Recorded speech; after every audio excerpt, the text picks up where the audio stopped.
So today we're making some repairs to a sprinkler head that was knocked off by the mowers, and I don't know why they continue to do this, but along this concrete patio area here, and I think maybe you can see this, I had this level with the ground over on that side. It was level across here right after it was first done, and over time they continue to weed eat this down to where this slopes down in right here, and I think you can probably see that. But what ends up happening is then when they run through here with the mower, they get this head right here and it just breaks it off, and you can see here how it's broken off on the adapter here. So what we're going to attempt to do today is take a little extraction tool that we have and get down in here and extract the broken piece from the threaded half-inch connection that's down in the ground, and then get a new coupler installed on the head and reinstall the head.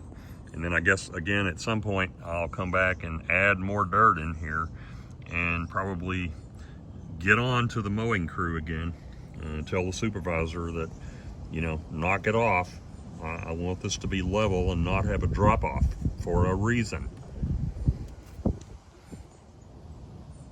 So what I'm attempting to do is take this extraction tool here that I got on Amazon. I've even seen these in the big box stores, and I'll put a link in the description if you're interested, that is actually made for doing this kind of work.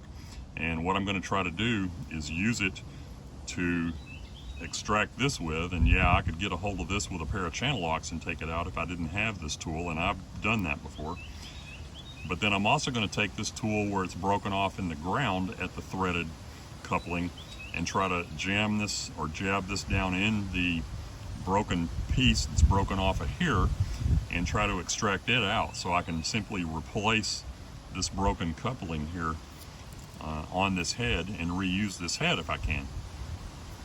But essentially what it'll end up being is you take this and put it in there like this, so it looks just like this, and you may have to like really apply some downward pressure, and you want to turn it, in this case, counterclockwise.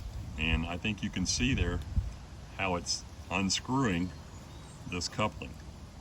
And we're hoping that the same principle works down in the ground where the piece is broken off in the ground as it did here, to make it easy to get this out. This is just a threaded sprinkler head for the little area where I use it, and this is just a threaded coupling. Let's see if I can get that back off of here. I can't without some pliers because I jabbed it down on there, but I'll show you in a minute how I'm attempting to extract the broken piece. And you can see to the right of the center section it's threaded, and there should be the same amount of threads to the left here, but those are broken off and missing.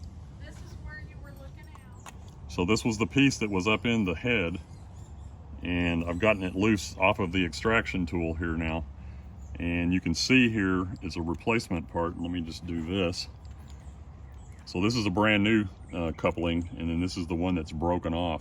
So where this is broken off in the ground is what we're now going to attempt to take our extraction tool over there and get out of the actual sprinkler line that's down in the ground.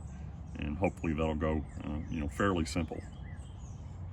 You have to be careful when you're doing this, because where this is threaded into in the ground in the sprinkler system where it's broken off at, if you get too rowdy or too rambunctious with this tool, you can mess up the threads where this needs to be threaded into. So you just kind of have to use a little caution, use a little care when you're trying to do this repair on your sprinklers. So what we're attempting to do is get this broken piece out of the sprinkler line, the coupling that's down in the ground here. And you can see there's getting to be some dirt and debris falling in the line there. And when we're done with this repair, After we get that broken piece out and install the new piece, we'll flush the head right here to get all of that back up out of the line, because we don't want all that dirt and debris clogging up this head. So what I'm going to do now is take the extraction tool, and just like I showed you on the sprinkler head itself, I'm going to put this down in where the broken piece is, and I want to apply a little bit of pressure. And again, we'll be turning this one. I don't know if you can see that for all this grass. I'll peel that back a little bit. But we're going to be applying some downward pressure, and we're going to turn it counterclockwise at the same time. And we're basically trying to unscrew that broken piece out of the ground, or out of the coupling here. And it looks like it's actually working, and it's starting to turn. And you just want to keep applying some pressure and turning this counterclockwise until you get the broken piece out. Now, I have had it to where this didn't work, and I had to get in there and kind of gently chisel and get it out with a pair of needle nose. But this is exactly what I wanted to have happen here. It got that broken piece up out of there. So now I've got the new coupling in my head already, and that's what this is here.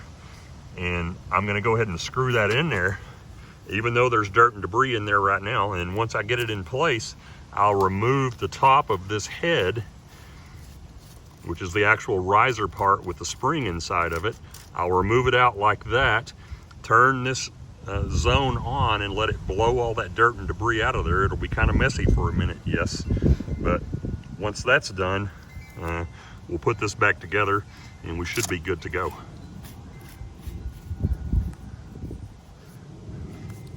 Okay.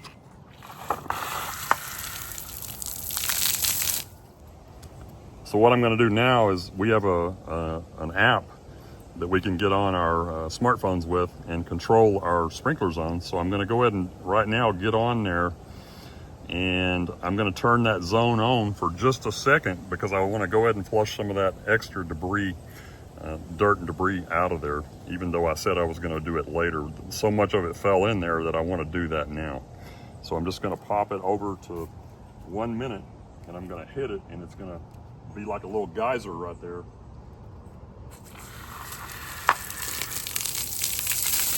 And then I turned it back off because I don't want a lot of water and mud and stuff here. But that flushed out that line really nice, and you can see down in there now it's really good and clean. Okay, so what we're going to do now, without causing a lot of dirt and debris to fall in that head, we're going to put this back down in that coupling and turn it to the right or clockwise to get it started back in that coupling. And you just want to be careful at first to get it started. And now I can tell that it's started, but I want to go ahead and turn it a few more times to where it's threaded down in there pretty good. And also what I'm trying to do, and even though it doesn't matter, once I have it in position, I can change this, but I'm trying to get it directed to where when the head is on, that it sprays the water based on how this is pointing on this head here. So I guess now we can test it. If you want to go to your safe zone. So there it is. And it could still use a little bit of adjustment, which I can do now or I can do later. In fact, I think I'll go ahead and do it now. One of our son's dogs is having a sleepover, and she thinks that it's something that she needs to get into.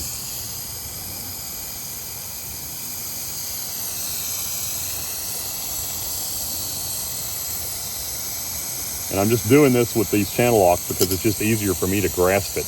And yes, it's spraying up on the concrete a little bit on each side, but I don't mind that because I want it to water the other side here. And I might even end up having to change out this nozzle so it doesn't spray, quite as much. But that's really what I'm looking for.